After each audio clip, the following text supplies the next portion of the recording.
নমস্কার বন্ধুরা, আশা করি তোমরা ভালো আছো। বিগত ভিডিওগুলো তোমাদের কেমন লেগেছিল তোমরা কমেন্ট বক্সে জানিও। আজ আমি ভারতের ইতিহাস এই পর্যায়ে ফ্রিডম স্ট্রাগলের উপরে সর্বভারতীয় বিভিন্ন পরীক্ষা, ইউপিএসসি, এসএসসি, রেল এবং অন্যান্য রাজ্যের যে সমস্ত পিএসসি আয়োজিত পরীক্ষা রয়েছে, বিশেষ করে ওয়েস্ট বেঙ্গল পাবলিক সার্ভিস কমিশনে ক্লার্কশিপ, মিসলেনিয়াস বা ডাব্লিউবিসিএস পরীক্ষায় ফ্রিডম স্ট্রাগল অফ ইন্ডিয়ার উপর বেশ কিছু প্রশ্ন জিজ্ঞাসা করা হয়। তো ভারতের ইতিহাসে ট্রিউমভারেট বা তিন ব্যক্তির সমন্বয় বা সমমর্যাদা সম্পন্ন তিন ব্যক্তির সমন্বয়ে, যেমন বিনয় বাদল দীনেশ, লাল বাল পাল, লালা লাজপত রায়, বাল গঙ্গাধর তিলক, বিপিনচন্দ্র পাল, এরকম পর্যায়ের ব্যক্তির নামের আদ্য অক্ষর নিয়ে ট্রিউমভারেট গঠিত হয়। তো আজ আমি লাল বাল পাল, ভারতের স্বাধীনতা সংগ্রামের অন্যতম তিন ব্যক্তিত্বকে নিয়ে আলোচনা করব। আশা করি এখান থেকে তোমরা অনেক প্রশ্নের উত্তর দিতে পারবে। লালা লাজপত রায়, ইনি পাঞ্জাব প্রদেশ থেকে রিপ্রেজেন্ট করেছিলেন ভারতের স্বাধীনতা সংগ্রামে। ইনি একজন স্বাধীনতা সংগ্রামী ফ্রিডম ফাইটার ছিলেন, একজন চরমপন্থী নেতা ছিলেন। ভারতের জাতীয় কংগ্রেস 1885 খ্রিস্টাব্দে প্রতিষ্ঠিত হয়। প্রথম সভাপতি ছিলেন উমেশচন্দ্র বন্দ্যোপাধ্যায়। প্রথম অধিবেশন বসেছিল বোম্বাই শহরে। এরপর প্রতি বছর জাতীয় কংগ্রেসের অধিবেশন ভারতবর্ষের কোনো না কোনো শহরে অনুষ্ঠিত হয়ে আসছে, আজও আসছে।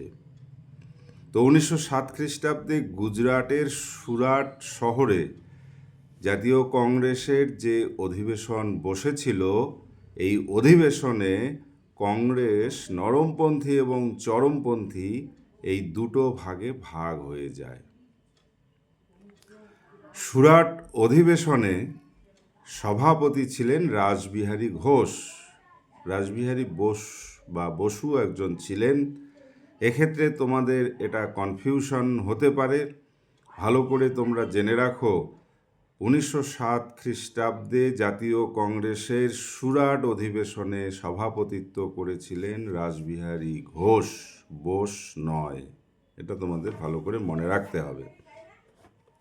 অতঃপর জাতীয় কংগ্রেসের নেতৃবৃন্দ নরমপন্থী ও চরমপন্থী এই দুটো ভাগে বিভক্ত হয়ে পড়লে, এই চরমপন্থী ভাগে যে সকল নেতা ছিলেন তাদের মধ্যে লালা লাজপত রায় অন্যতম। আমরা পর্যায়ক্রমে বাল গঙ্গাধর তিলক ও বিপিনচন্দ্র পাল নিয়ে আলোচনা করব। প্রথমে আমরা লালা লাজপত রায়কে নিয়ে আলোচনা করছি। একটা প্রশ্ন আসে, পাঞ্জাব কেশরী নামে কে পরিচিত ছিলেন? লালা লাজপত রায়। বহু পরীক্ষায় প্রশ্নটি এসেছে। 1928 সালে ভারতে সাইমন কমিশন এসেছিল। এই সাইমন কমিশনের বিরুদ্ধে অনুষ্ঠিত প্রদর্শনীতে অংশগ্রহণ করেন লালা লাজপত রায়। সেখানে তিনি পুলিশের লাঠি চার্জে গভীরভাবে আহত হন। 1928 সালের 17 নভেম্বর তার মৃত্যু হয়। তিনি একটি বিখ্যাত বই লিখেছিলেন যার নাম আনহ্যাপি ইন্ডিয়া। লালা লাজপত রায়ের একটি বিখ্যাত বই আনহ্যাপি ইন্ডিয়া, এটা বহু পরীক্ষায় আসতে দেখা গেছে।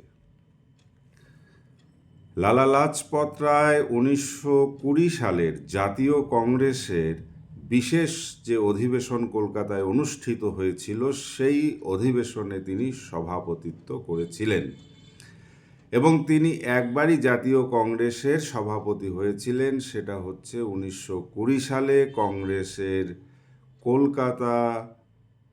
কলকাতায় অনুষ্ঠিত বিশেষ অধিবেশনে। খুব ভালো করে এটা মনে রাখতে হবে। এছাড়া 1920 সালে গঠিত অল ইন্ডিয়া ট্রেড ইউনিয়ন কংগ্রেসের তিনি প্রতিষ্ঠাতা সভাপতিও ছিলেন।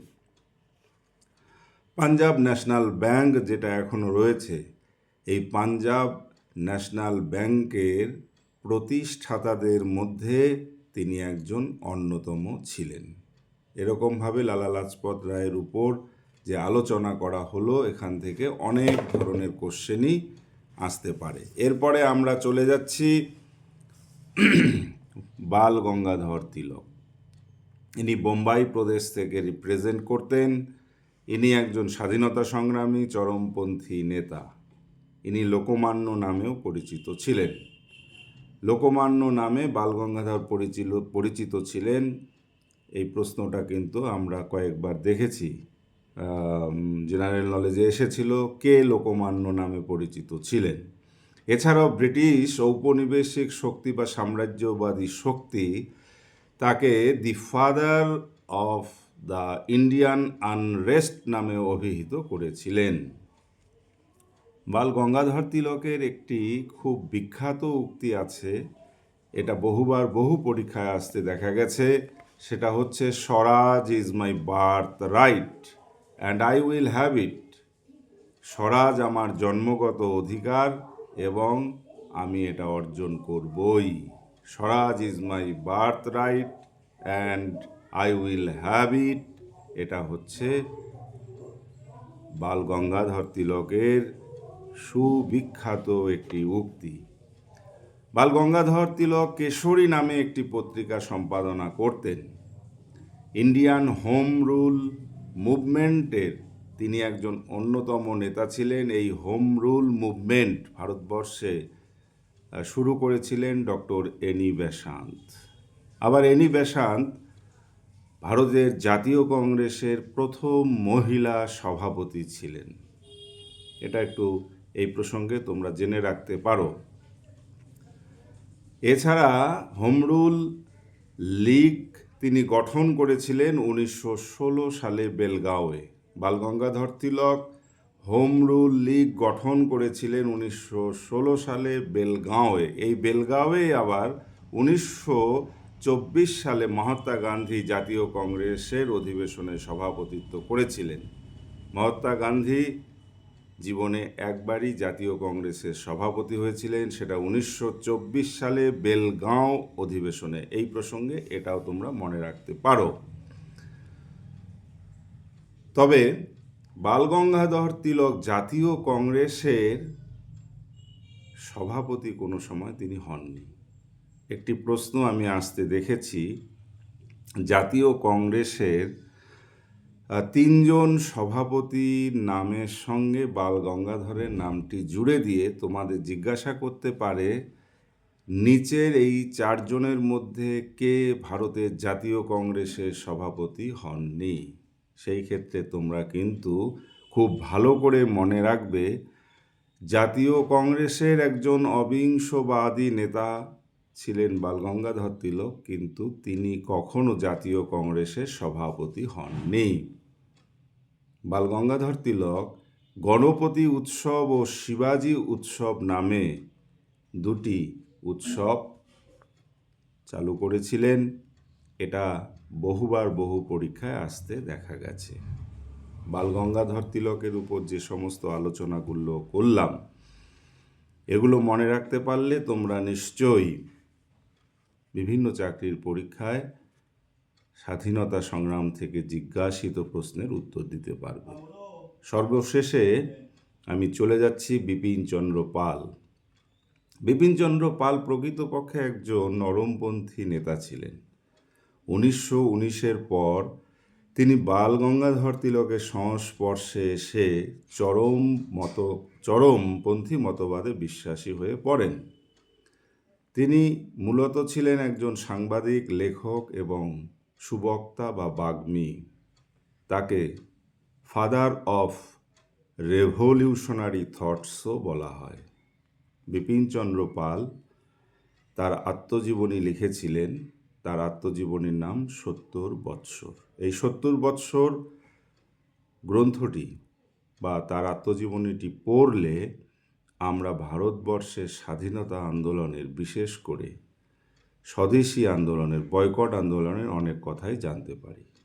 এছাড়াও তিনি দ্য সোল অফ ইন্ডিয়া নামে একটি গ্রন্থ লিখেছিলেন।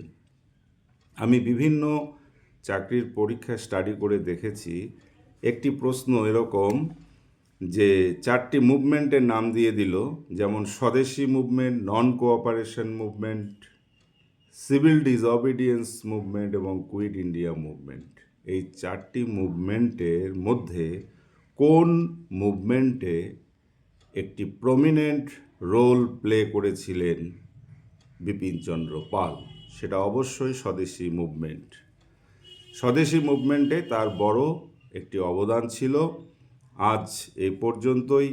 আশা করি তোমাদের আমার এই ভিডিওগুলো, আলোচনাগুলো ভালো লাগছে। যদি ভালো লাগে তবে তোমরা আমার এই পেজটি লাইক করবে, ফলো করবে, পারলে তোমার বন্ধু বান্ধবীদের মধ্যে শেয়ার করবে, কমেন্ট করবে, যাতে আমি আরও পরবর্তীকালে ভালো ভিডিও তোমাদের সামনে নিয়ে আসতে পারি। আজ এ পর্যন্তই। নমস্কার, ধন্যবাদ। সবাই ভালো থেকো, সুস্থ থেকো।